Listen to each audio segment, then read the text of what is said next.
hate Big Ten football night games.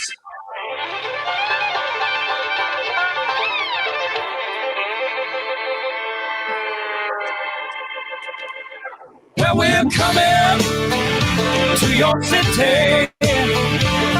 Gonna play our guitars and sing you a country song.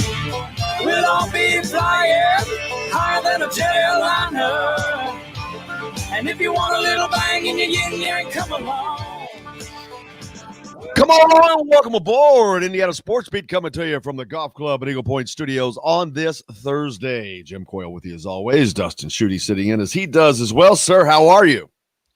I'm doing great. We're just a week away from Christmas. It's my favorite holiday, so I'm doing really well. How about you? Man, unless somebody says that about an upcoming holiday, I completely always forget. And it could be 2 days away, and I'm like, what? And hopefully I'll remember that since you just said it, because I am sure there are things that I need to get done in between now and that day. Because I'm like, wait, what? It's like I come up out of the hallway. Wait, what happened? It's like, wow. And yeah, I cannot believe we're that close. And here we are. A little bit of snow yesterday in Bloomington. So that was kind of cool. Look good, but we're in that tweener time that I call in between football and basketball. And that tweener time is a little more exact. It's bigger this year, I guess you'd say. You've got less bowl games coming up. We've seen bowl games get canceled. We've seen teams that are going to opt out. Well, as usual, we don't know who's going where, but that'll be something to look forward to on Sunday. We will know Sunday who's going where. Very interesting, because we know that this college football invitational committee has done their best to try to manipulate things. We've seen it. And right before we came on, I started to start talking about this. I'm like, well, I'm waiting. What I want to know is, how in the hell does this college football invitational committee go forward knowing that the entire country, every reputable media person, anybody that's anybody, knows that they are nothing but a bunch of frauds, that they're fraudulently doing this, and they can stick their head in the sand all they want and act like that they're not. But it's crazy time, and this has to be addressed. I don't want to hear any more BS excuses of, well, we've got a contract and you got to do the 4 teams down till 2080. Bullcrap. Fix it. That one day that we saw, I can't remember who did it, Dustin. He put out a tweet that had a playoff set up, and it was perfect. I'm like, wow, boom, there you go. And who wouldn't love that? Because overall, great games. You had cross matches. You had 16 teams. You're implementing the bowl games. It was absolutely perfect. And I promise you, it is not amongst the agenda of the college football invitational crowd. But other than that, it's perfect for the students, for the athletes, for the teams, for the schools, and for the fans.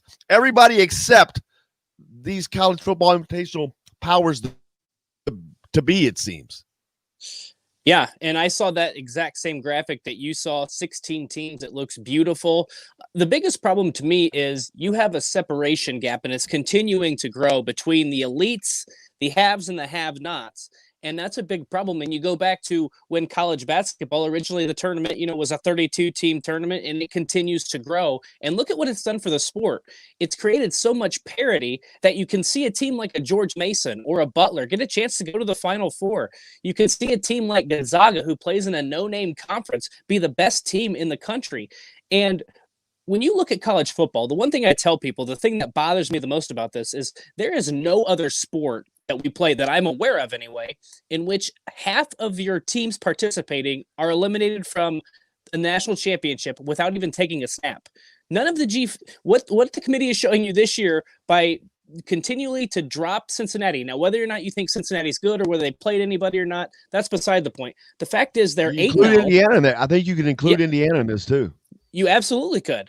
But the fact that you continue to drop Cincinnati when they've played 8 games, they've won all 8 games, and yet you're not going to drop Ohio State for not playing games? That doesn't add up to me. And then you look at Indiana, who's behind what? Is it still 3 2-loss teams? They're behind Georgia, Miami, Iowa State. Their only loss is a 7-point loss to the number 4 team in the country. They've beaten everybody else on their schedule. They've won most of those games handedly, by the way. So it just doesn't make any sense. Like you're judging teams on some rules one way, and then the other group of teams is judged by a completely different criteria, and it just doesn't make any sense. And I think this year more than any other, you're starting to see that. Basically, what the committee's saying is, if you're an undefeated Power 5 team, it doesn't matter.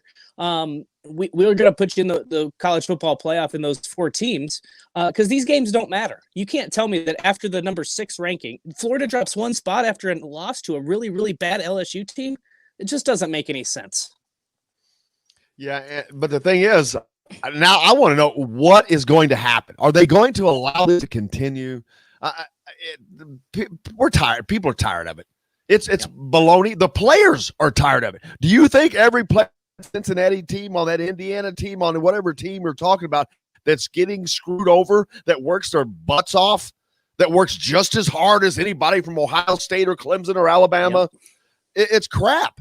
And these guys predetermine what they want, and it's got to end. But it's up to the football coaches to do this. It's up to the schools to do this. They're the ones getting screwed. Well, this invitational committee is made up of nothing but people from schools. So I leave it up to the conferences. But we saw what the Big Ten did. They made sure that hey, let's get our piece of this pie. So let's screw everybody we can screw to get our piece of the pie. So you got everybody screwing everybody to get to the party to screw everybody. It's college football is absolutely the biggest fraudulent sporting event being run, in my opinion. The college football invitational, that is. Yeah, no, I think I completely agree with you right now, and this is why I've started. When this first started in whatever it was, 2014, I think we thought this was going to be a great model. It was going to, include more teams. We were going to get a real true champion, and instead, to me, it's had the opposite effect. I used to be a hardcore, we only need 4 teams. Let's not expand. 4 teams is the perfect number, but the further we've gotten away from that 2014 season, the more we realize that we really need it needs to be at least 8 teams. I would love to see 16 teams because, like you said, that graphic the other day was mouthwatering. I would love that to see those games between Thanksgiving and New Year's. Oh, that would be awesome. But we need it to be at least 8 teams right now because there's no criteria. Like, even I'm going to go back to the college basketball reference. At the very least, we know that there's a committee who makes selections, but every conference, every team knows if I win my conference tournament, I get a bid to the NCAA tournament. So you at least know that there's one criteria. Everything else is left up to chance. And why can't we have something like that where you say, okay, let's say an 18 playoff, the Power 5 champions go, and we're going to include the highest ranked group of 5 champion. And so that way everybody gets involved, and then you're going to throw 2 at-large bids, whatever. But that way, at least we know what the criteria is, because right now there's no criteria. They keep changing it day to day, week to week, year to year. And it's incredibly frustrating because, again, how they judge one team and how they judge another team can be 2 completely different ways. Well, and everything they do is to help their agenda. It is only to further their agenda.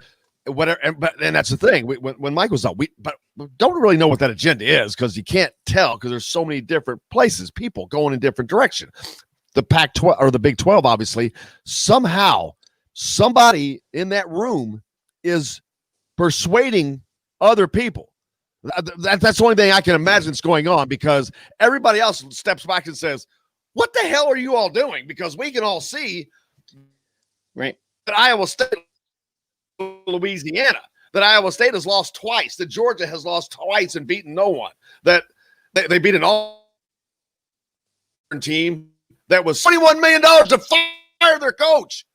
That's the only win over a winning team that Georgia has. But they're so great. Yeah.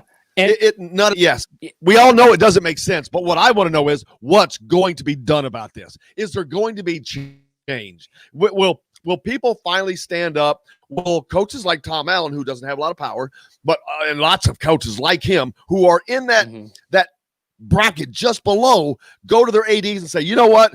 You need to go and just beat on this desk, and we're tired of this. That's what it's going to take. Like we saw the Big Ten come out and say the vote to put Ohio State in was unanimous. That's horse crap. Yeah. They're liars. They just lie to you, and we all know they're lying, and nobody is held accountable, and that is what's so aggravating. They're lying. We know they're lying. They know we know we're lying, but yet nothing gets done about it. Well, and you're not going to see, I don't think you're going to see any serious conversation come out of the Big Ten, and Jim Delaney kind of stepped out of this role when the Big Ten really needs him most, because you have to start petitioning some of this stuff. Because to be quite honest, I don't think the ACC or the SEC is going to be the leader in the clubhouse on this. I don't think they're going to be the one, taking the fire and pitchforks to the college football, as you call it, invitational committee. They're not going to be attacking them because they don't need to. They're in the party. The SEC and the ACC are the only two conferences in the sport who have had a team in multiple years. The ACC might get two teams in this year because of Notre Dame joining the conference. And that is absolutely mind-boggling, because besides those two teams, that is one of the weakest conferences in Power 5 football, if not the weakest in Power 5 football. But that's Big 12 or Pac-12, and it's you've got Clemson and Notre Dame is not really a part of that conference. They're a de facto member, right? But they're riding on the coattails. But yeah, I cannot imagine a year getting two teams in the college. That is he cutting right there is enough to just blow it up. You've got one of the weakest conferences getting into teams. Jim, you're cutting out a lot. The one that they've already played and they've already beaten each other. I don't care that Trevor Lawrence didn't play. He was on the damn sideline. But let's take a break real quick. We got a lot more coming up here. Hello, everybody. Jim Coyle from Indiana Sports Beat. When I'm not covering the Hoosiers. Your internet is really cutting out today, Jim. I'm on 5 bars, bros. I'm on fiber optic internet. I don't have it doesn't change. I'm always at 5 bars. I'm on fiber optic. I know it's not Dustin's because this is coming in very clear, and I know it's not mine because both of you. I think it is yours. I wonder if it is yours being able to handle it coming in, because I'm on fiber optics. Mine does not even waver. I can see Dustin just fine. His video's coming in great, and it's yours that's all grainy. And I see you all just fine. Yeah, there we go. I'm wondering if you can handle that coming in, is what I'm saying, because you're bringing in multiple bandwidths. I don't think you can handle it at one time. I don't think your internet can handle bringing in both.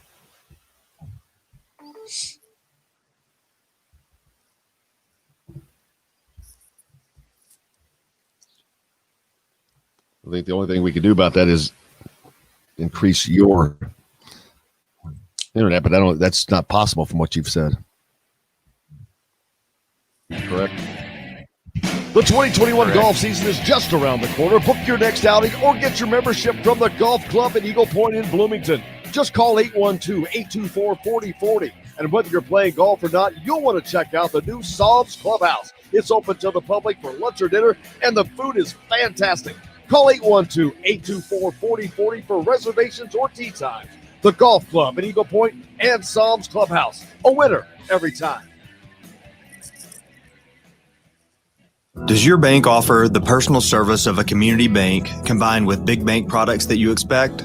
I'm Dane Chandler, Banking Center Manager with Banterra, and with our bank, you get the best of both worlds.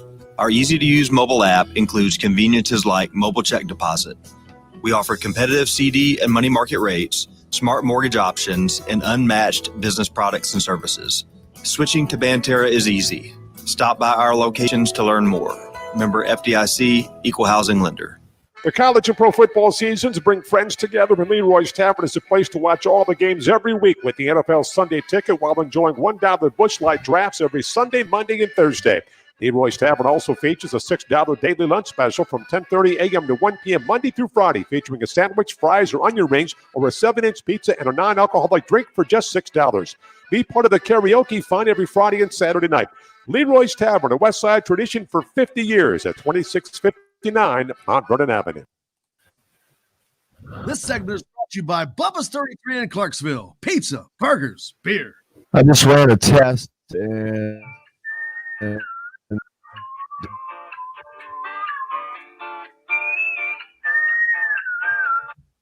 welcome back. Indiana Sports Beat coming to you from the Golf Club Eagle Point Studios on this Thursday. Justin Schutte with us as always. We've been talking about the college football invitational and whether or not that is going to change. We'll certainly see, but we'll know Sunday. Bowl matchups coming out. The importance of being in that top 12, that's the New Year's Six bowls. If you hear New Year's Six bowl, that or the bowl, that's the bowl games minus the two national championship game, semifinal games.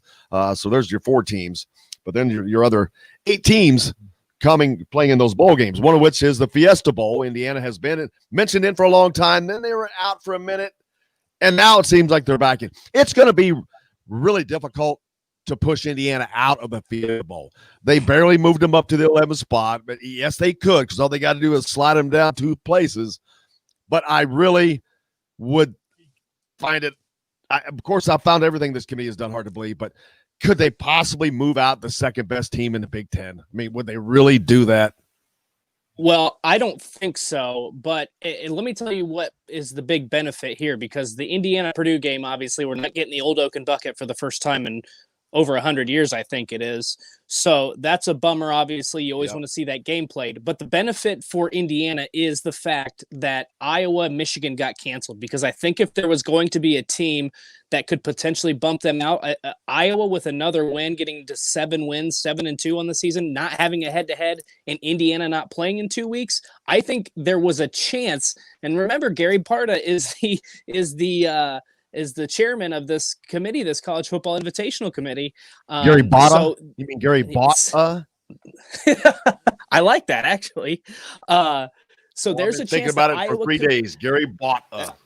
I like it. That's good. We too bad he doesn't have an S in his name that we could, change into a $sign or something like that. But but I think that was the only way Indiana was going to get past. I mean, obviously, if Northwestern were to pull off a miracle and beat Ohio State, then we have a different conversation.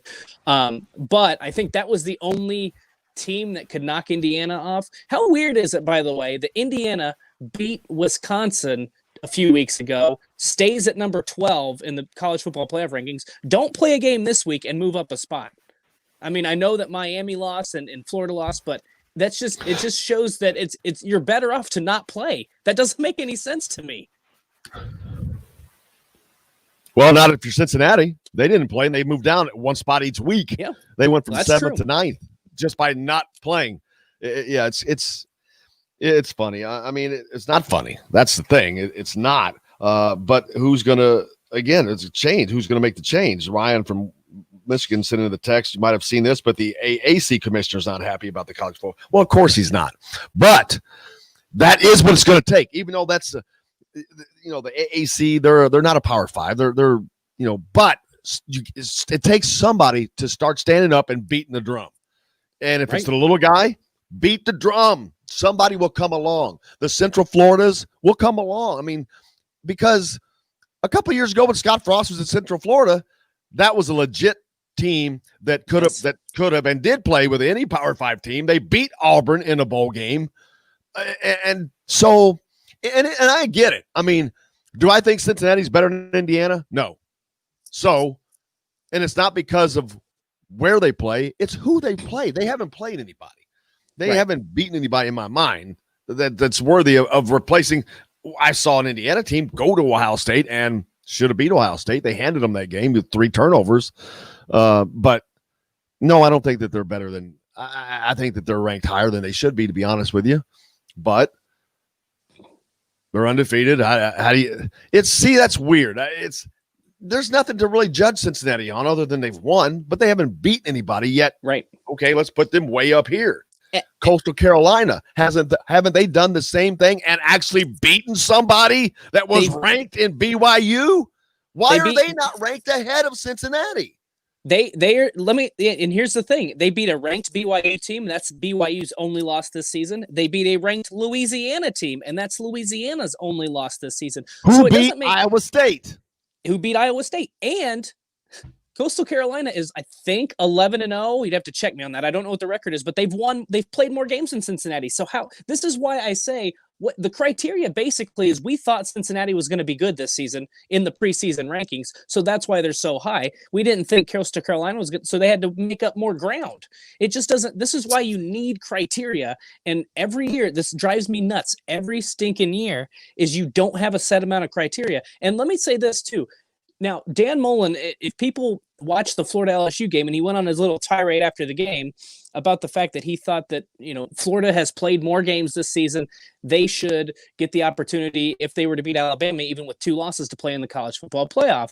Well, and on the face value, I agree with him. If you play more football games, you should get that opportunity. The problem is that the Big Ten has been playing 9 conference games, has essentially eliminated FCS opponents from the schedule, and they've been dinged for playing more competitive football games, having better opponents on the schedule.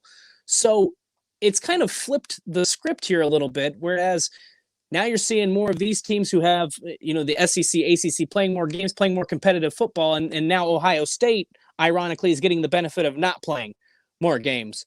So there needs to be a focus where the games matter, because right now, like I've said, it just doesn't appear to me that, especially outside of those top 6 or 7 teams, the games just don't matter. They just basically place teams where they want to place them, and they don't. I wonder how many games of Cincinnati, Indiana, Coastal Carolina, Iowa they've watched this season, because I think the primary focus is on the top 6 or 7 teams right now, and I don't think you can deny that. Nope. Other actions going on. The Supreme Court is going to hear the case challenging the limits on college athletes' compensation after the NCAA's petition. This is a scary thing. I think athletes should be rewarded to a degree, but not. This is getting crazy. We're talking revenue sharing and all this crap. I'm like, you're going to absolutely ruin and destroy college sports. Stop. These damn lawmakers. Now you got lawmakers getting involved. It's going to change. Within 10 years, it will not be a recognizable institution. Now, college football needs to change. Everything else is fine. Leave it alone. Leave it alone. They're changing all these rules for a small percentage of these athletes, and that is what. To me, it's just attention seeking by these lawmakers. They get involved in things. They have no clue as to what they're doing. They have no idea how this is going to change and affect college athletics. And they have no idea how it's going to impact, ruin it in certain ways. You're going to open up avenues for payment players. You think it's been bad now? Wait till you legalize it and then have to chase those rabbit holes down. It's just, I see it as just a mess coming. Yeah, it is. It's going to be a slippery slope. And I think people are too quick to say we need to pay the players, or they need to be compensated, or there are certain things that I completely agree with. I don't understand why a student athlete can't go to an autograph session and make a couple $100 or something to that extent, if they want to be in a promotional commercial advertisement or whatever. But I don't know where you draw the line. This is going to be a snowball effect at some point, and like you said, it's going to affect such a small amount, but of players, student athletes. But I always go back to this kind of situation in my head, and you think about what kind of restrictions are you going to be able to put on it. And you talk about a quarterback. Let's use Michael Penix as an example. He's from Tampa, really good quarterback. You're telling me there's not a Florida State booster who could offer him, some sort of advertising deal or, frequent autograph sessions to make him a little money to come be the quarterback at Florida State? He'd be a heck of a lot better than anybody they've had in the last 5 years anyway. So that's where I think that there's going to be some issues. If a guy has a great season and he gets an earworm that, hey, you want to go over to Florida State, you want to go to Florida, you want to go to Georgia, wherever, they're willing to set you up and get you taken care of. Are we going to start seeing that in college athletics? And with the transfer portal the way it is, there's no penalties for sitting or for transferring. You don't have to sit out 1 year anymore. I think that there's a lot of different things that I think benefit the players and are good for the players. But if you do all of this, it's going to be like you said, the best way to put it, it's going to be very unrecognizable. Yeah. And there's no going back. You can't put that toothpaste back in either. And right. So that's where we're headed. And unfortunately, we'll see how that turns out. Michael Jordan launching Hoop Dreams Classic to showcase HBCU programs. He wants to put a spotlight on historically black colleges and universities. So that ought to be cool to see. That's another rise of a different. You get the smaller colleges. College basketball has been great, as you talked about a minute ago. It has opened it up. Anybody can actually win the college basketball national championship. We've seen, was it George Washington or George Mason go to the Final Four? I mean, it happens, and it can happen. Butler almost became the true Hoosiers when that ball came off the rim in the national championship game. It almost happened. It was there. Football, not even. So college basketball is to me, it's so much more fun because everybody's got a chance. We just saw Richmond beat Kentucky. Evansville, you always see those. Man, that doesn't happen on the football side. Rarely. And a lot of people will use this argument against me. And it's does anybody think that Texas A&M could beat Alabama? Does anybody think Indiana could beat Alabama? And while I would agree and say no, I don't think that would happen. At the same time, you have to start somewhere. If you expand the playoff to 8 or 16 teams or whatever you decide to do, it's going to create more parity. Now, those first couple years, yeah, you're going to see the number 1 seed probably pound on the number 8 seed. It's probably going to be ugly football because, like I said earlier, there's such a gap in talent. But what that does over time is it says, hey, you know what? The Big Ten can get 2, maybe 3 teams in. The SEC could get 2 or 3, maybe 3 teams in. We could get group of 5 teams. We could get 1 group of 5 team in. And so players are going to reconsider their options. They're not just going to all flood to the Ohio States, the Alabamas, the Clemsons, the Notre Dames. They're going to start to go to other places where they know that they actually have a chance. Right now, if you want to win a national championship, you've got basically 5 or 6 options: Oklahoma, Alabama, Ohio State, Clemson, Notre Dame. That's about it. So I think we need to see this thing expand. And while it's going to be ugly to start, at some point, it's going to create more parity. And it's going to create a much more fun postseason, in my opinion. The year before Virginia won a national championship, they became the first number 1 seed to lose to a 16 seed in the NCAA tournament to UMBC. UMBC is in no way, shape, or form should have been in that class. That should have had no chance, but it happened. It can't happen, and that's the great thing about it. So, and that's what makes it fun. But now we got to move forward. Indiana basketball. There's another story. We saw that they pulled in a big grad transfer, Parker Stewart. They got a shooter coming. That's what they need too. They need a big time shooter. Absolutely. Well, the recruiting hasn't been going as great as people would like. We're still waiting on the decision of Amanu Muhammad. That's coming on the 21st. What is today's date? 17th. So we got 4 more days for that. But it's not, from what I've heard, that's not trending in Indiana's direction. So that would be, if that comes to fruition, that would be the 3rd major recruit lost in succession fashion. Mason Miller and Trey Kaufman before that. So you got to get somebody in here. They're going to be shy of bodies. You're going to lose Trace Jackson Davis after this. This is last season for Trace Jackson Davis. Who are you going to run in there? So having a grad transfer is great, just simply for having a veteran of any sort on. It always helps to add, but this guy is a shooter, and Indiana has needed that for 4 years. So hopefully that will help them out in that regard. But you got to be happy about that. And now, when will he be here? He's coming to school mid-semester, trying to decide whether or not he's going to play. He's been dealing with personal issue. He lost his father, and that has affected him obviously greatly, as it would. So he's trying to decide whether or not he's going to play once he gets here. So we don't know whether or not he'll be a member of that team, and he could play for Indiana this season. Well, if he's a shooter, I would do everything I could to get a jersey on him and get him out on the floor, because that's the one thing that Indiana has struggled with, especially against really good defenses, is they just don't have a guy who you can count on to get you a bucket or stretch the defense a little bit there behind the 3-point line. So that would be absolutely huge for Indiana. And you're right, they gotta do something on the recruiting front, because this isn't Archie Miller can't take a step back. There's no time for a rebuild. You've been building this program up, and you haven't gotten to they would have gotten to the NCAA tournament last year, but you haven't done it yet.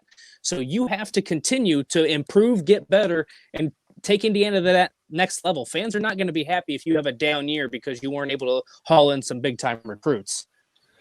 Speaking of grad transfers, how about on the football side, Michigan State? They added a couple of big-timers. Michigan State, let's see, who was that quarterback? Anthony Russo, transfer from Temple.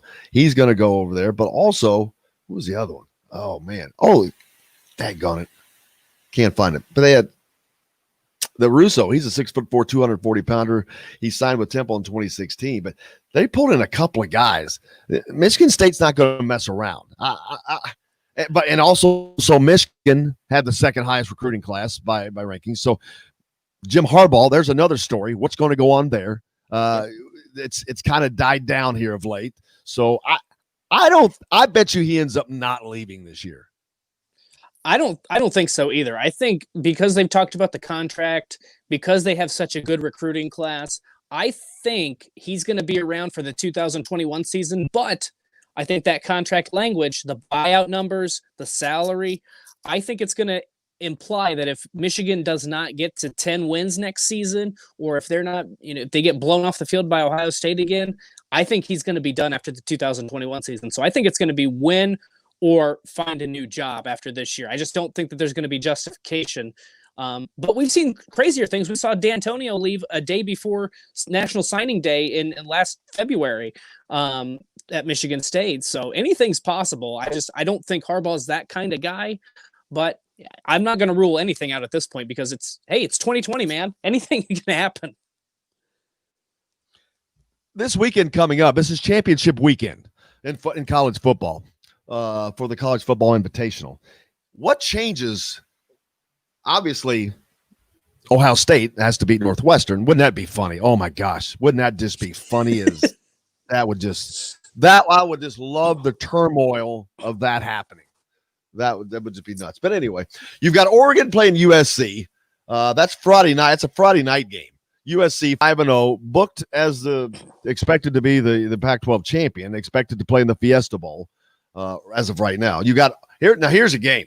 Here's one to watch. A 2-loss, 7-2 Oklahoma, number 10, traveling to number 6, 2-loss in Iowa State. Boy, if whoever loses that game, I'd like to see him move them down just one spot. That would just be funny. That would just be right along with what this. But what are you going to do with that 3-loss? Because the Pac or the Big 12 somehow is getting. They've got some guys in there that they're doing some work on this committee. 2 guys on that committee. That's what it is, I guess. They're doing a hell of a job. They need a raise. Those guys are doing a hell of a job. And if I was the Pac or the Big 12, I'd be proud as can be of the job those guys are doing. That's what you're supposed to do. We sent you there, and you did it. So congratulations to them. I don't blame them. Northwestern and Ohio State. There you go. I don't see that game. There's no chance of that game coming out in any way other than it should. So I don't see that affecting anything. What happens to Northwestern? Because I think they're the 4th best team in the Big Ten at best. They're, of course, behind Indiana, behind Iowa. I know they beat Iowa at the start of the year, but Iowa lost to Purdue at the start of the year too. I don't know how the hell that happened, but they won 5 or 6 straight since then. I didn't. That would have been a game. That would have been Indiana and Iowa. Boy, that could have been a Donnybrook. That would have been like a 6-3 field goal only kind of game, because those 2 defenses are outstanding. Obviously, Iowa's offense hasn't been great, and Indiana's without Michael Penix. So I don't know. I think it's going to depend probably on how well Northwestern plays. If they get blown out of the water, they'll probably drop a few spots. If they hang close, they may sit in that number 14 spot, still behind Indiana. I think it just depends on what it looks like. But you posed a really good question the other day on Twitter, and maybe we'll have to get to this in the next segment. Is the question I keep coming back to is what happens if Indiana would have beat Ohio State? I don't think they would have be in the top 4 right now based on where they're ranking. Let's do that. Let's talk about that, because I guarantee you there's no way they would be. But we've seen what they've done. But hey, we got to hit a break because we're late. Let's get to it. You're listening to Indiana Sports Beat. We'll be back with more to the Golf Club at Eagle Point Studios right after this. Thanks.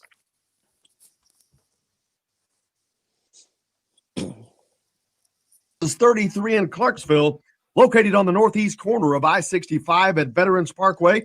Bubba's 33 has hand-pulled pizzas, cold burgers, and ice cold beer from a select list of local craft brewers. An incredible food selection, all made fresh daily. Whether you're meeting the team for that post-win meal in the family dining area or meeting friends for happy hour to watch the game on one of Bubba's 50 TVs. Bubba's 33 in Clarksville. Pizza, burgers, beer. We all want a winning smile for those championship photos, and that's exactly what you will get at Reynolds Family Dentistry in Sellersburg. Reynolds Family Dentistry has been serving the dental needs of Hoosier families for over 30 years. Let Doctors Roger and Jay Reynolds take care of your family. Just off of I-65 at 809 South Indiana Avenue. 40% of the money bet on the upcoming college football weekend has been on the SEC title game between Alabama and Florida. Really? 40%. That's almost half the fucking betting. We're now a part of the Rivals Network. The Hoosier. Oh my God! Complete coverage of the Indiana Hoosiers, as well as coverage of Big Ten. Simply go to the staggering. It's free. Do you know what the line is on that? Each day at your convenience. Let's see. Alabama's a 17.5-point favorite. I'd like to know where does it say where the money is on that game? Is it Florida covering? The 2021 golf season is just around the corner. Book your next outing. Despite the big number, approximately 75% of the money, just call 40% is on the Crimson Tide. You're playing golf or not. So Alabama, it's open to the public. The 40%, they get 3/4 of that. Call 812. So they're basically accounting for 30% of all betting dollars on college football. I'm not a mathematician, but I'm pretty close, I think. Yeah, service of a community bank combined with money, big bank products that you expect.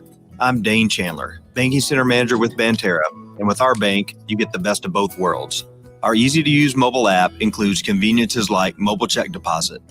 We offer competitive CD and money market rates, smart mortgage options, and unmatched business products and services. Switching to Banterra is easy. Stop by our locations to learn more. Member FDIC, Equal Housing Lender.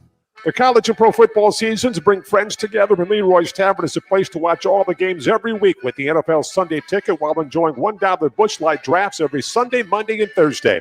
Leroy's Tavern also features a $6 daily lunch special from 10:30 a.m. to 1 p.m. Monday through Friday, featuring a sandwich, fries, or onion. Tulsa and Cincinnati this weekend. That'll be a good one.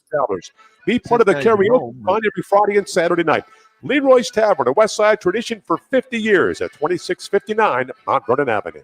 This segment is brought to you by Bubba's 33 in Clarksville. Pizza, burgers, beer.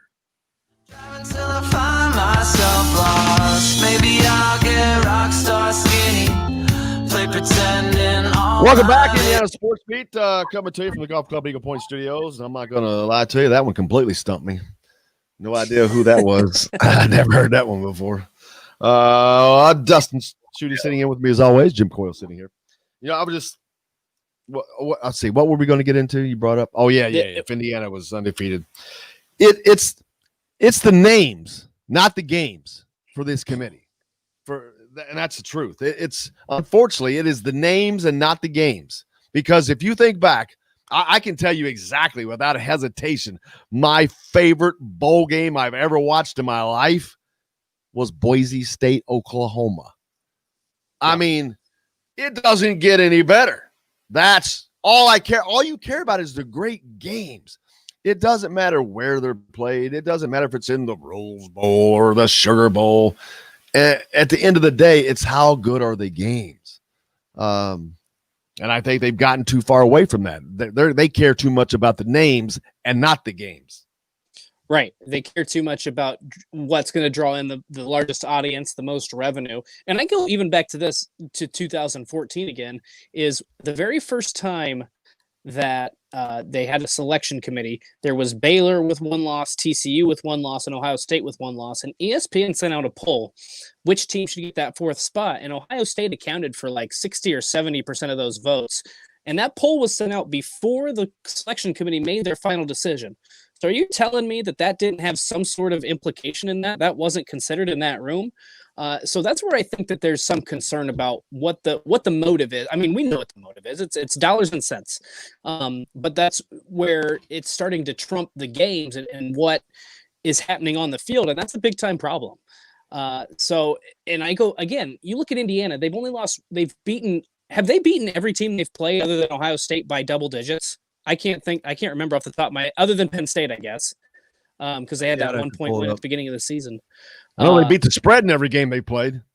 Yeah. So every game, including the ones that they were a 21-point and a 14-point road underdog. Yeah. And so if you beat Ohio State based on their 11th ranking, I think that Texas A&M would be number 4. And I think Florida would be Indiana might be sitting undefeated and might be number 6 or number 7. I legitimately believe they would be. I think they would be treated like Cincinnati.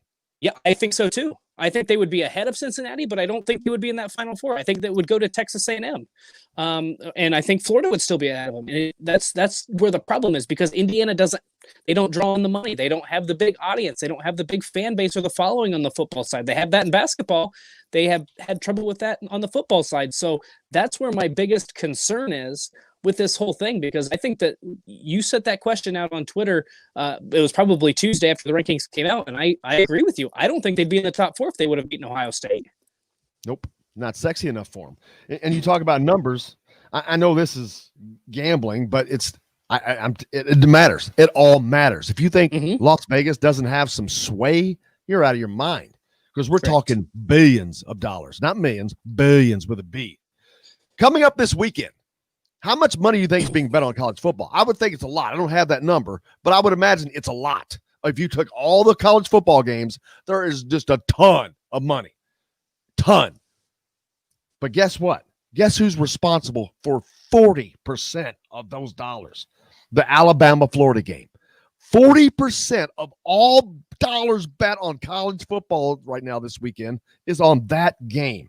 And of that 40%, Alabama is responsible for 75% of that 40%. Not a mathematician, but that's a crap ton of money. And guess what? Clemson, same way. Ohio State's the same way. And those are the names that are going to be placed in front of people to consume. Yeah. And that's where you're going to get your big, like we said, that's where you're going to get your big dollars and cents. And I don't know how much of the jersey is accounted for in terms of gambling, but I'm assuming based on those numbers, it's going to be pretty high. Like, you're not going to see people bet on Nebraska Rutgers this weekend. You're not going to see Oklahoma Iowa State. That's not really, I mean, maybe some of the money goes to Oklahoma there, but Cincinnati Tulsa, that's going to be a great game, but there's not going to be a lot of money bet on it. So I think you're onto something. That's actually something I've never really even considered. But when you have 30% of the money essentially is being carried by the Alabama Crimson Tide, pretty easy to see why they've been in 40% on the game. Yeah. On 40% on the game, 30% on Alabama. It's pretty easy to see why the Crimson Tide have been in 5 out of the 6 years or whatever it is. They've only missed once, and that was last year when LSU got in. And those teams will continue to have the best recruiting classes, because if you continue to put them in, that's where everybody wants to go. It's a model that has to change, but they have to change it themselves. We can complain about it all we want, but I guess the question is, has it got right? The complaints, so they're so obvious, they're so transparent by not being transparent, that it's time for that. But the one place that continues to get away with things are the NCAA and all. And I know that the college football committee is not the NCAA, but they're NCAA schools. It's all the same. Right. It all goes to the same place. So they have to make that decision, and they're only going to do so when there's enough of an uproar, and when enough of the people because the conferences still benefit. The conference members, like if you're a Big Ten member, Rutgers and Illinois, guess what? They want Ohio State in that college football playoffs because they want that $6 million in the coffers, because they want their little piece of it, because they're not going anywhere. They're not going to a bowl game. They're going to make money. So they need Ohio State to make it for them, or Indiana, or whoever it is that's going to bowl games, generating that money because it's spread out. But the rich continue to get richer. They do. And what would be really beneficial right now is if somebody was in charge of this sport. There's nobody in charge of the sport. You saw this in the summer when we were deciding whether we should, a commissioner, a SAR, something, just put a title on it, whatever it is, and have somebody that lays out rules and qualifications and credentials and all this stuff. That's it. That's something I've not thought about. It's so fractured. The NCAA runs the men's basketball tournament. They have nothing to do with football. How the hell, how do you have you've got a company that seems like it's being run in 3 different directions. It makes no sense on how they operate. None. And I don't, you want to talk about lawmakers stepping in? They don't need to step in and get payers play. They need to step in and fix this, because certain entities benefit millions of dollars. That's where I think they need to be stepping in. Leave the players thing alone, because they don't know what the hell they're doing. Stay away from that, but they're not going to. They just can't help themselves. But right, this is what needs fixed. Yeah, and it would be. I think at some point somebody's going to step in, because there's going to be a lot of money here to be made. Think about this, and this is what I don't understand. I know you have a contract that you have to keep at 4 teams for what, like you said, I don't know when that is, maybe 2026 or 27, something like that. But think of how much money they would make if they did expand this playoff. If you had 8 or 16 teams in, I mean, people are going to gobble that up just like they do the NCAA tournament. The most watched sporting event in the sports outside of the Super Bowl. Like, that's what I've never understood. Why so much fight, Dustin? Why they just will not hear? It's like they won't hear it. And I'm like, I know. What are you doing? It's like they're trying to hand you the greatest thing, because the NCAA men's basketball tournament is the greatest sporting event that there is. And it's a 3-week just give it to me thing. Man, college football could get some of that. Not with the same immediacy, but they could get closer to it with that graphic that we saw, because, man, people would just flock to that. And it would be the TV ratings, and and they would go to those games. So I just cannot understand what in the hell is holding them back. Right. And then you could even, the other thing I would do is I'd make a pitch and say, the first round, if you're going to do this to 16 teams, make the first round, the higher seed gets home field advantage. You get 1 more home game. What school is going to say no to that? And then you go on, then you can play the 8 teams, then you can have those games be played in the New Year's 6. So you're still getting you're still getting those bowl games in. You're getting the Rose, the Orange, Fiesta, Sugar, whatever else there is out there. It just makes too much sense. But I guess because it makes too much sense is probably why it's not happening. Like, but why can't we ever get an answer as to why? That's the thing. It's never given. It is just never given. They will not explain why they are so adamantly opposed to that. And I can't come up with one. What is keeping them from it?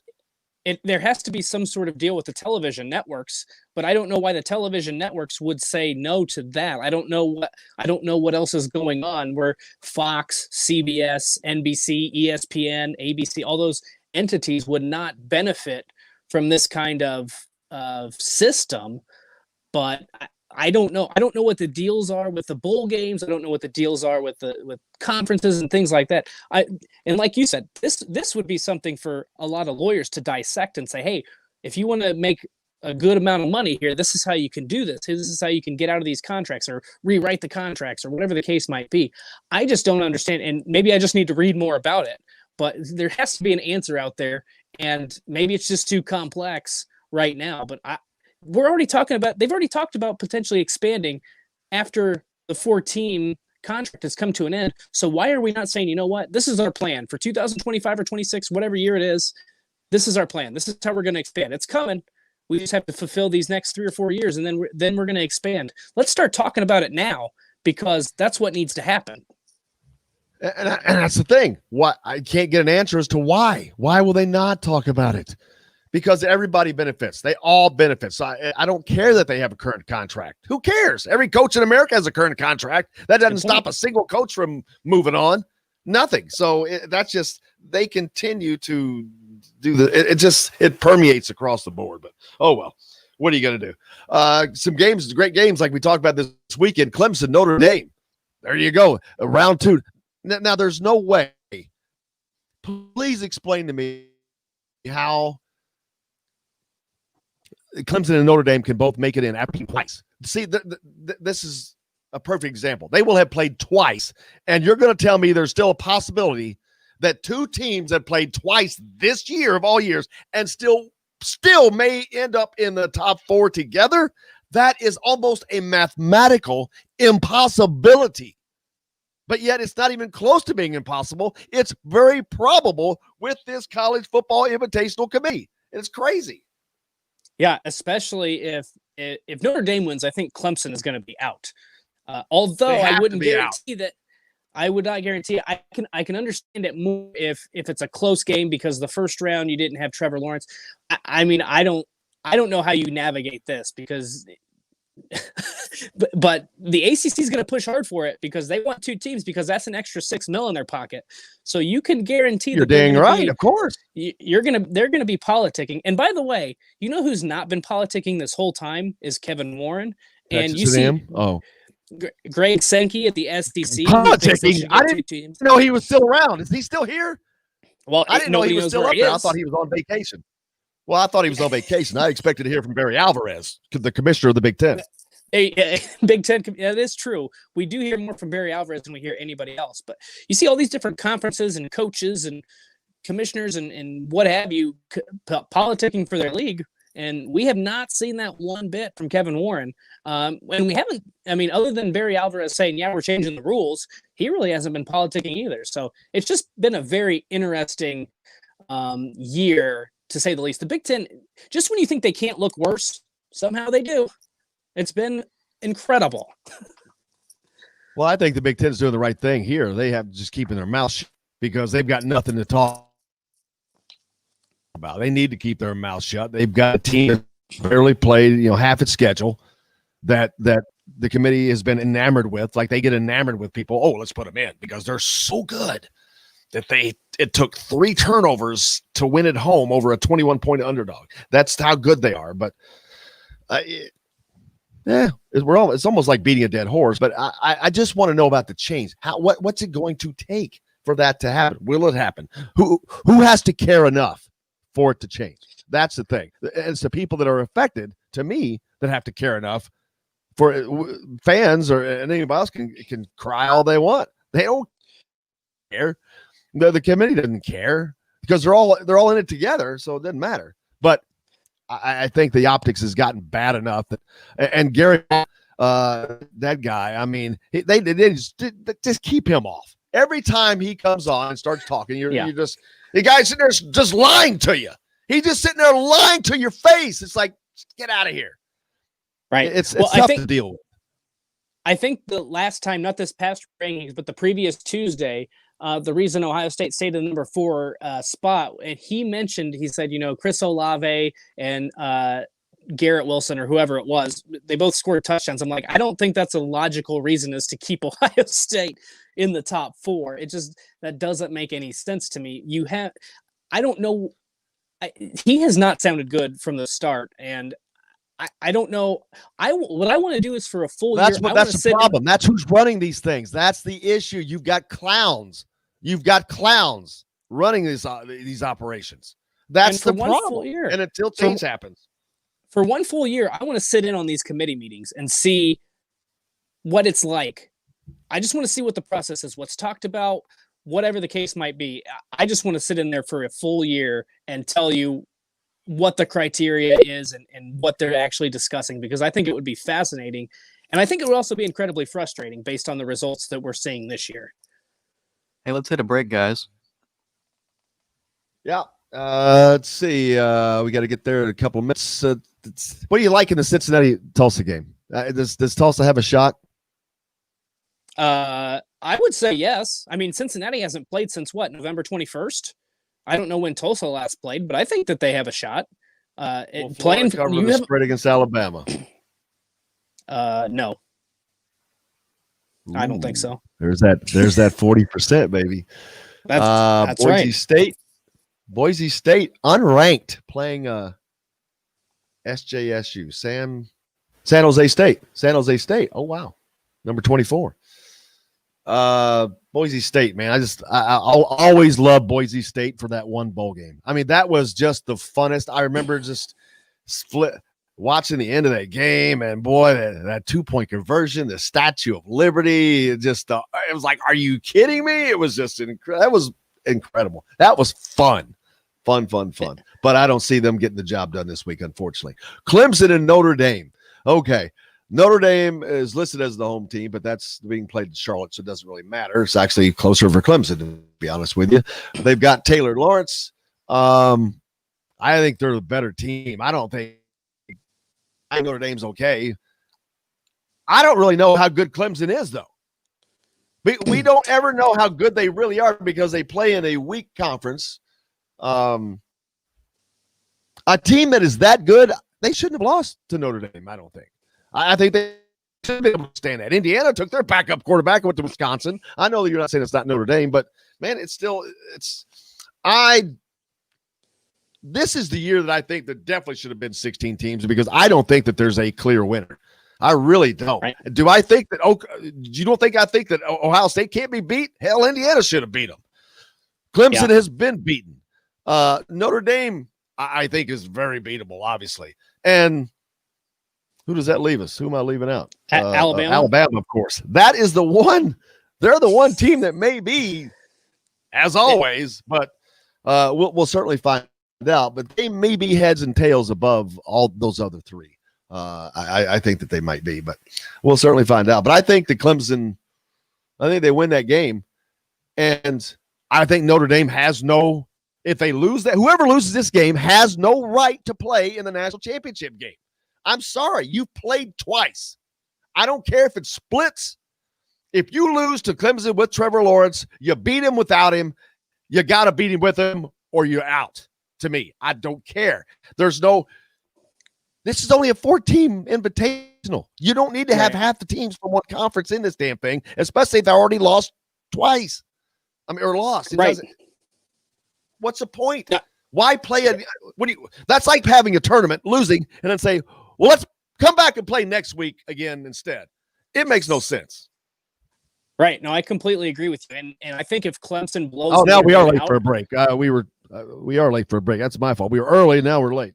Hey, let's take a break. We'll be back with more Indiana Sports Beat coming to you from the Golf Club Eagle Point Studios. Thanks.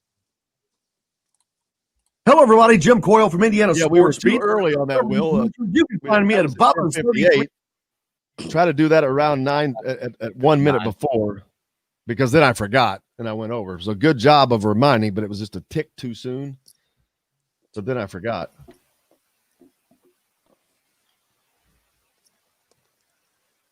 Dining area or meeting friends for happy hour to watch the game. About it. I think people are tired of hearing about it. 33 in Clarksville. Pizza, burgers, beer. We all want a winning smile for those. But there's not a lot going on today, so. There's not. Reynolds Family Dentistry in Sellersburg. Reynolds Family Dentistry has been serving the dental needs of Hoosier families for over 30 Ohio years. State's already Dr. 0-1 Roger and Jay Reynolds take this care week. of your family. Just off of I-65 at 809 South Indiana Avenue in Sellersburg. Recruiting last night. 246-3368. Oh. That's Reynolds Family Dentistry, 812-246-3368. Hey, this is Jim Coyle with Indiana Sports Beat Radio. We're now a part of the Rivals Network. TheHoosier.com is where you'll find complete coverage of the Indiana. Ooh, Iowa Gonzaga's this weekend too, right? Simply go to TheHoosier.com and sign up. It's free. You can also catch Indiana Sports Beat Radio there each day at your convenience, or you can find it any place you podcast or on this station each weekday. If we're not on the station where you live, we should be. Ask for Indiana Sports Beat Radio. The 2021 golf season is just around the corner. Book your next outing or get your membership from the Golf Club at Eagle Point in Bloomington. Just call 812-440-40. And if you're playing golf or not, you'll want to check out the new Psalms Clubhouse. It's open to the public for lunch or dinner, and the food is fantastic. Call 812-824-4040 for reservations or tee times. The Golf Club at Eagle Point and Psalms Clubhouse. A winner every time. Does your bank offer the personal service of a community bank combined with big bank products that you expect? I'm Dane Chandler, manager with Banterra, and with our bank, you get the best of both worlds. Our easy-to-use mobile app includes conveniences like mobile check deposit. We offer competitive CD and money market rates, smart mortgage options, and unmatched business products and services. Switching to Banterra is easy. Stop by our locations to learn more. Member FDIC, Equal Housing Lender. The college and pro football seasons bring friends together, and Leroy's Tavern is a place to watch all the games every week with the NFL Sunday Ticket while enjoying $1 Busch Light drafts every Sunday, Monday, and Thursday. Leroy's Tavern also features a $6 daily lunch special from 10:30 a.m. to 1 p.m. Monday through Friday, featuring a sandwich, fries, or onion rings, or a 7-inch pizza and a non-alcoholic drink for just $6. Be part of the karaoke fun every Friday and Saturday night. Leroy's Tavern, a West Side tradition for 50 years at 2659 Mount Vernon Avenue. This segment is brought to you by Bubba's 33 in Clarksville. Pizza, burgers, beer.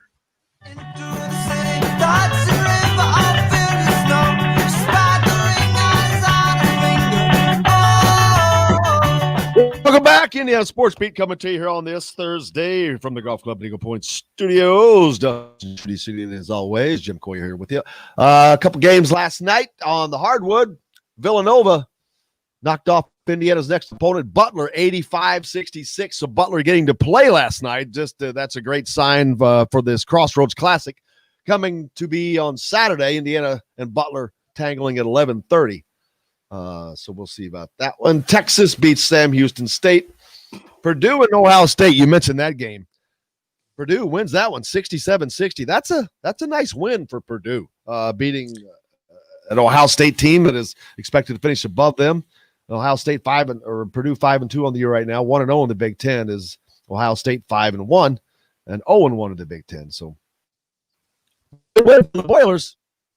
Yeah, that was a good win, and this is a Purdue team to me that looks like it's going to get better as the season goes on. You look at Travion Williams last night, man. He almost had a triple-double. He was looking no-look passes. He had 7 assists, I think he finished the night with. He's a really underrated big man. 16 points, 9 rebounds, and 8. Nice little stat line, 8. Huh? That's a great stat line for a big man. Yeah.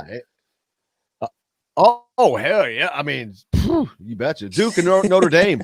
Notre Dame, after going to Kentucky and beating Kentucky, man, you really have to wonder, how bad is Kentucky? Man, they lost to Richmond. Notre Dame, they ended up winning that game by barely, but they were just destroying Kentucky in that game. And then Duke beats Notre Dame at home after losing to a couple of Big Ten teams. So Notre Dame is not that good, and that means Kentucky's even worse. Duke is in the middle somewhere. The Big Ten's looking pretty strong right now. I mean, you have Michigan State go down there and win, Illinois go down there and win, and I think Illinois third best out of those 3 teams. I think it's Iowa, Michigan State, and Illinois right now. And you mentioned earlier this weekend, gigantic game between Iowa and Gonzaga. Man, whoo, that's a heavyweight fight, baby. That's a UFC title battle. That's going to be so much fun. And I don't know how much people have watched the Iowa game or the Iowa play this season, but I haven't been up to snuff quite as much since football season's still going on. But Iowa, to me, has some of the best ball movement. They have obviously the best inside guy in Luka Garza, and then they've got a plethora of 3-point shooters. So when they are clicking and they're passing the ball, they know each other well. They're an experienced team. They are a lot of fun to watch. And I haven't seen much of Gonzaga this year, but man, that Stephen Bardo said it last night. That game could be, that could be a 95 to 100 game because those two teams sprint down the floor. They put up a lot of points, and man, that's going to be so much fun this weekend. I can't wait. Tonight, Kansas and Texas Tech going at it, so that one shouldn't be too bad. Kansas travels to Lubbock to take on the Red Raiders.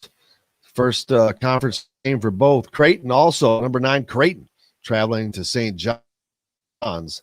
Those are the only, let's see, coming up Fridays. There's a couple of football games on Friday. I have to pull that up in a minute. But BYU, San Diego State, Tech, Tennessee. These are Friday games. Iowa State, West Virginia. West Virginia ranked 8th. So Missouri, number 16, Missouri also playing on Friday. Not a lot of games. There's only 4 games I see there. And then when's the Saturday? I guess is when the Iowa Gonzaga happens. That's up in Sioux Falls, South Dakota, too. Man, don't think about basketball in South Dakota. I'll think about South Dakota in months, to be honest with you. I love South Dakota. It's beautiful, but sports in South Dakota don't usually come in the same sense. Yeah, they don't. And so it's going to be, so this weekend, you're going to have the Crossroads Classic. You're going to have Iowa Gonzaga. I'm sure there's a handful of other basketball games. And then you've got championship weekend. Like, this is going to be a buffet for the sports fan. And then you got Christmas this week. Man, what a great week. If you love sports, this is like Christmas came early because Saturday is going to be so much fun. I might have to buy another TV. Oh, dude, listen to the Listen to the basketball games. Listen to this. You got number 23 Louis traveling to Wisconsin. That's the ACC Big Ten Challenge. I guess that's a scheduled game that got canceled. That is to take place at noon in Madison. And you've got North Carolina playing. There's big names. North Carolina has looked pretty good this year. They should destroy Kentucky, but this is an opportunity for Kentucky to get it turned around, not only on the floor, but, optically wise, but that's a great matchup. Then you've got Baylor, number 2 Baylor, Kansas State, UCLA and Ohio State at 4:15. Also up in Cleveland, the Rocket Mortgage Fieldhouse. I forget what's the Champions Classic or whatever that is. Virginia, Villanova. Scheduled. Ooh, Virginia, Villanova, that's canceled. Canceled. Darn. Got my hopes up. But the ones I gave you, you take those college basketball games and then you add it to all the football games you mentioned. I'm glad I got multiple computer monitors here because they're going to all be running this weekend. There's a lot of stuff going on. I know. I might have to break out, phone, tablet, multiple computers, couple TVs to get all this. It's going to be like a sports book in my house by the time this weekend gets here because it's just so much fun. And then, you've got NBA basketball starting up, the NFL starting to wind down, just so much going on. It's crazy. Like, how did we survive all this time without sports over the summer months? And now we're getting the benefit. Now we're getting too many games. We can't even consume it all. Well, let's see. What do we have on the football side of things? Tonight, nothing. Canceled. Monroe and Troy. UAB Marshall, that's at 7:00 tomorrow night. Ball State Buffalo, 7:30 tomorrow night. Nebraska Rutgers on the BTN tomorrow night. There's a battle. That's a true cross. That's a true crossover kind of a game right there because those teams are. I don't know how to describe Nebraska. Rutgers is an up and comer. Shiano's got them moving a little bit. They win the 3 road games after losing 21 straight conference games. Nebraska, brother, I just see them as spinning their wheels under Scott Frost. I just haven't seen them gain that traction yet. I have one word for Nebraska, and it's inconsistent. That's the best way to describe it because they looked good at times this season, and then the next week they get blown out by 20 points by Illinois. So they've been very inconsistent. But think about this. I just saw this the other day too. Now Rutgers they're 3-5 this season. If they beat Nebraska on Friday night, they'll have 4 wins, 4 Big Ten wins this season. Chris Ash, as the head coach in 3.5 seasons, had 3. So in Greg Schiano's first season, he could have more Big Ten wins than Chris Ash had in 3.5 seasons. Incredible. And do you remember how much trouble they had getting Greg Schiano hired? The AD was kind of screwing it. It seemed like they were kind of screwing it up. And wasn't it a booster that stepped in and basically said, you better get this done. Basically is what he told. It was almost hilarious. And they got it done. But can you imagine had they not gotten this done? And how many times that guy's going to him right now and saying, this is what makes it's just the difference maker. And people make so many mistakes, and that happens in sports so many times. You see it, they just won't hire the right person, and it matters. The right person matters. Greg Schiano matters. Tom Allen matters. Better examples than those 2 guys than the right coach matters. It does. They've changed the fortunes of both of these schools, but it's the culture. But to do it so quickly, Greg Schiano, I mean, hey, if it wasn't for Tom Allen, he'd be coach of the year in the Big Ten. There's no question. Yeah. Oh, absolutely. And you look at what I always look to for this kind of stuff is how good is the fit. And you look at Greg Schiano, he had success up in that East Coast. He had success at Rutgers beforehand. He knows what it takes to win. He knows how to get that fan base motivated. He knows how to get those players motivated. It's the same thing with Tom Allen. He knows that he loves coaching at Indiana. That makes a difference. You can't just have some guy who views it as a stepping stone job. You can't have a guy come in and say, you know what, if I do well in Indiana, I'm going to move on to the next thing. Tom Allen may very well at some point in his career say, you know what, I've done all I can do at Indiana. I'm going to move on. But he legitimately enjoys and loves coaching at Indiana. So I think he's going to stick around for a while. And you have to have those guys. I think Greg Schiano is going to stick around a while at Rutgers. He loves coaching at Rutgers. He's been successful there. And you have to have those guys. You see so many times there's just failures because people view these jobs as stepping stone jobs or, second tier Big Ten jobs. But if you get the right guy in there, as we've seen, Rutgers isn't going to compete with Ohio State anytime soon, but there's no reason they can't get to 7 or 8 wins or be as good as Indiana has been, every once in a while. You can do that. And those are great examples. Tom Allen and Greg Schiano have both proven that you get the right guy and any program can win in any conference. Your menu of games for this weekend, the noon slate, Florida State, Wake Forest, nobody cares. Northwestern and Ohio State, noon, the Big Ten championship. I'm sure I'll check in on it, but I can't imagine that being much of a game. Texas A&M, Tennessee, Texas A&M should win that easy. The game of the noon slot, you got Oklahoma and Iowa State. There's the two losers. That's going to see who loses that game. So interested to watch that game. Then we move on to there's 1:30 game. That's Washington State, Utah. Then the 3:30 games. There's Louisiana and Coastal Carolina going at it. So you got those. That'll be a fun one. Louisiana, who's who had beaten Iowa State, Coastal Carolina undefeated, of course. Ole Miss, LSU, Missouri, Mississippi State, Clemson at Notre Dame. That's at 4:00. So number 3, Clemson at Notre Dame at 4. Minnesota, Wisconsin. Oh, they're getting that game in. Good for them. Good to get the Paul Bunyan Axe game in. That's awesome. Yes. The game that happened. Boise State, San Jose State. We said Illinois, Penn State, Stanford, UCLA, Michigan State, Maryland. There's 2 teams that are fighting for that's an important game for those 2 teams. Whoever wins that last game, that's man, they need to end both those teams desperately need to end their season with a win. Somebody's going to get to do it there. Yeah, it would be huge for Maryland because if they get that win against Michigan State, that means they move to 3-3 and they finish 500 after being 3-9 last season. So you talk about Rutgers having a big uptick this year. That would be, even though they played only 6 games out of the 9, that would still be a huge boost for Maryland to finish 500. Is that our last break, guys? Let's see. Yep, let's get to that. Michigan State, Maryland, Alabama, Florida. It's at 8:00. So there's your highlight game. Tulsa, Cincinnati at 8:00 as well. And then, hey, the late nighter, Arizona State and Oregon State.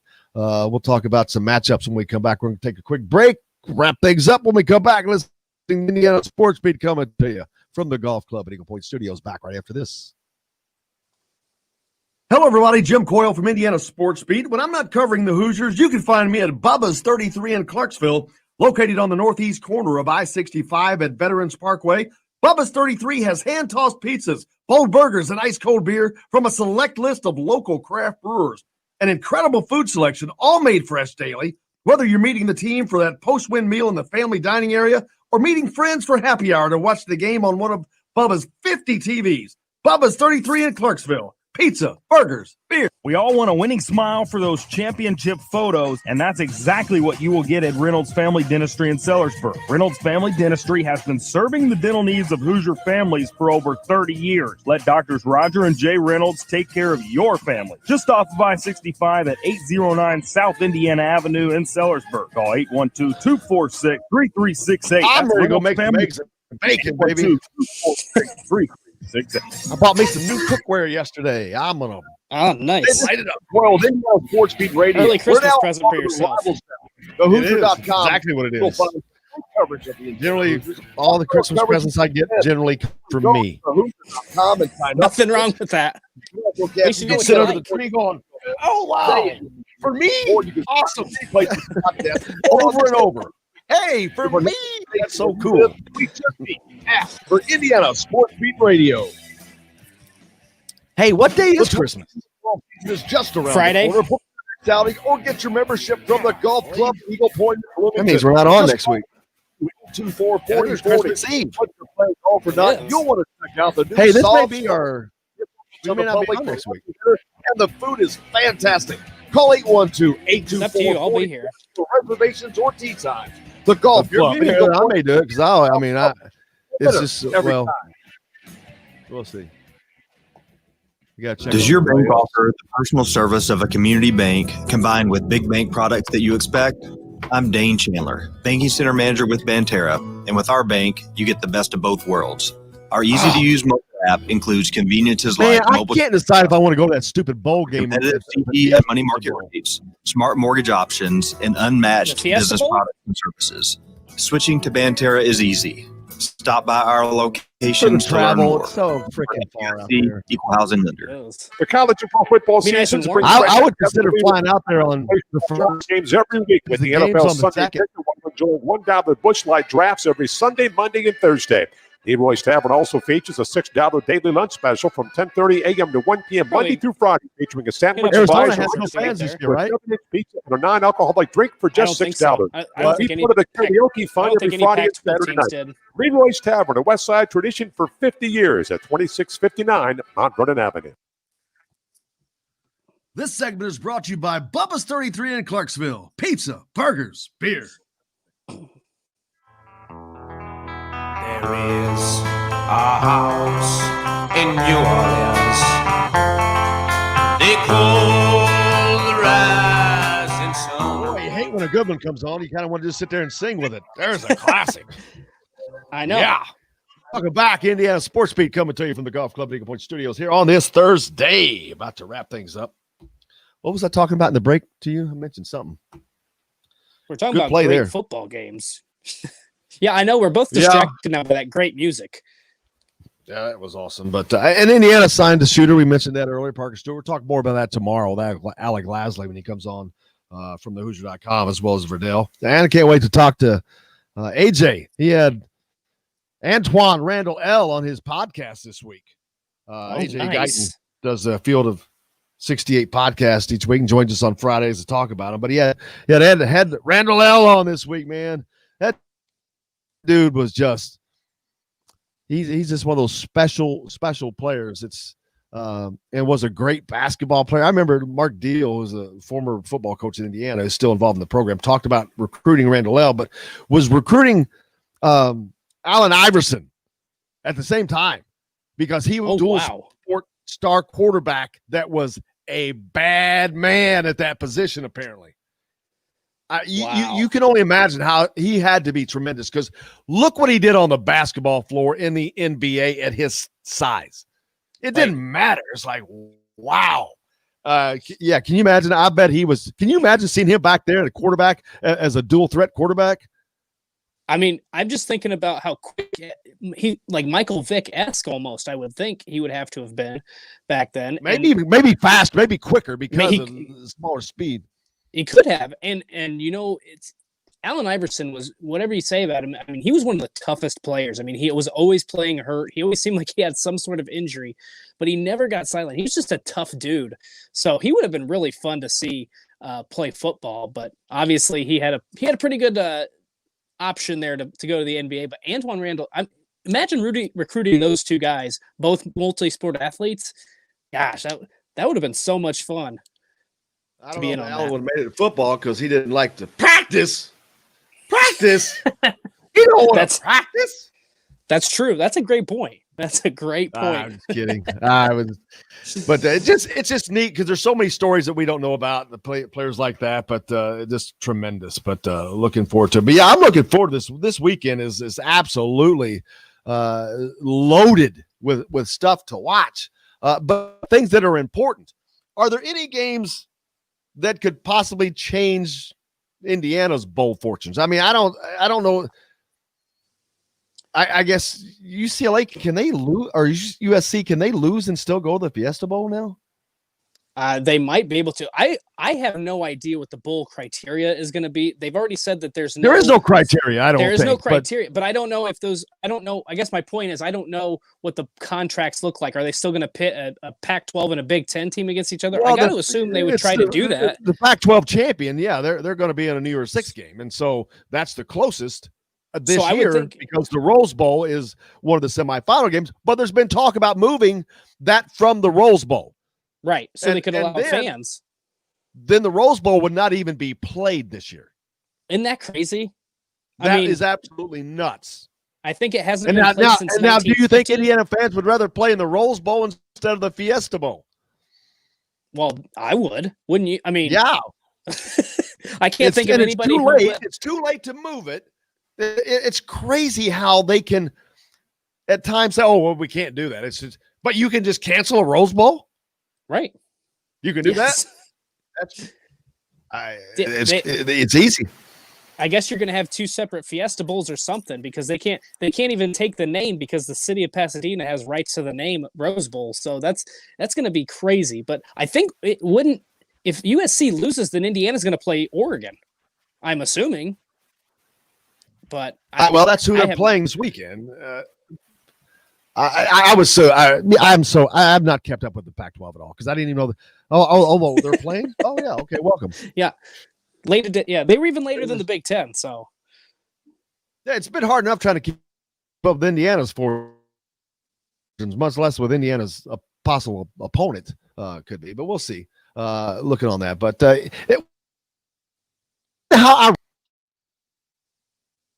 entry into the bowl pantheon of upper level teams because USC is the team they played in the 1967 Rose Bowl. Kind of weird, kind of funny that's who they would end up playing. Very ironic. That would be, and in the year that you've broken all these droughts and losing streaks to so many teams, how awesome would it be to get a little piece of history back that you play the team that you played in the Rose Bowl, 50, 60 years ago. But beat them this time. Make sure you beat them this time. They don't have O.J. Simpson. I was going to say, we talk about who Indiana's opponent's going to be. Unless they have, if they're playing anybody from the Pac-12, I don't think it matters. To be honest, they're better than anybody in the Pac-12, I would say. And I don't know that it's particularly close. I think so. I mean, their defense. People are not giving that defense credit. How many first teamers did they have? 4 first teamers and 7 total selections to the all Big Ten 3 teams, I think. I mean, that's impressive for this Indiana team. It's program records. I mean, that's a big records. Feather and Tom Allen's cap. Too.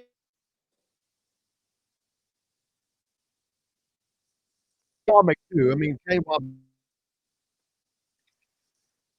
Womack got a lot of DC because he was young for South. That the possible game, but of course, Kane Womack is expecting to coach for Indiana as they move forward, which is beneficial. But he's got to replace him, so we have to look at that. I think he's going to do what Tom Allen does. I think he's going to elevate from within and then replace that lower level position because he likes to have the guys that he has a relationship with, that he has confidence in. And I just think that, someone like Casey Teagarden, I could see possibly moving over from special teams coordinator. Who knows? I don't know. But I think it will come from within. Yeah, I would agree with you on that front. And you didn't see much, Indiana's offense was not as good this year as it was last year, but you didn't see a whole lot of transition. It was pretty seamless, it seemed like. I know they struggled in that first game against Penn State, but Penn State's defense back then was really, really good. So I would suspect he goes that route again. We'll see, but what a good problem to have. This is the sign of a healthy program. You lose your offensive coordinator last season and then to Fresno State, and then this season you lose your defensive coordinator to South Alabama. So when you're doing good things, you're going to have your staff poached, and it's just going to create more opportunities. And this is a really good. I know it's disappointing. You want to keep those guys forever, but this is also a sign of a healthy program, and that's a really good thing for Tom Allen and the Hoosiers. Absolutely. And the funny thing is, I found yesterday in a presser with him, he was asked about that, and he's like, not in a hurry. And he was just like, it was like no big deal. And that is such a marked difference already. That's how much confidence and that he has gained as a head coach, and through these 4 years. He was serious. I mean, I believed him when he said, he's like, yeah, I'm not in a hurry. He's not. I believe it. He's going to make the right move. He's got Kane Womack to coach in the bowl game, and so he's not going to do anything rash. And he just sounded. That was the most confident I have heard him as the head coach in Indiana. Just making that one little statement. He is, to me, that he's really grown into that position. Well, and you see so many times that coaches make the wrong decision because they are rushing into it or they're trying to fill that position quickly. And Tom Allen does not want to do that. That's for sure, because he's already built something. You got to make sure you get that right guy and continue to build. Well, man, it's been a fun, full day. Get out of here. Ford says that Iowa doesn't defend well. You got to outscore them. Kind of reminds him of some of Crean's teams. And he mentions the Kansas-Texas Tech game tonight. Yeah, we talked about that. That'll be a fun one to watch. So get on that. Man, I can't thank you enough as always. Look forward to doing it again next week because we'll know who's going where, and we'll have all the championship games to talk about. We'll know where Indiana's going. We'll know who's playing in what. Yeah. And make some travel recommendations, man. We can make some travel plans. Are you going to any bowl games? I think he's having trouble here. But anyway, it's been a great fun day. We appreciate everybody for joining us. I hope you go out and have a good day. Do something nice for somebody. Please make sure you wear your mask. Join us tomorrow. And until then, I'm Jim Coyle. I'll see you on the radio.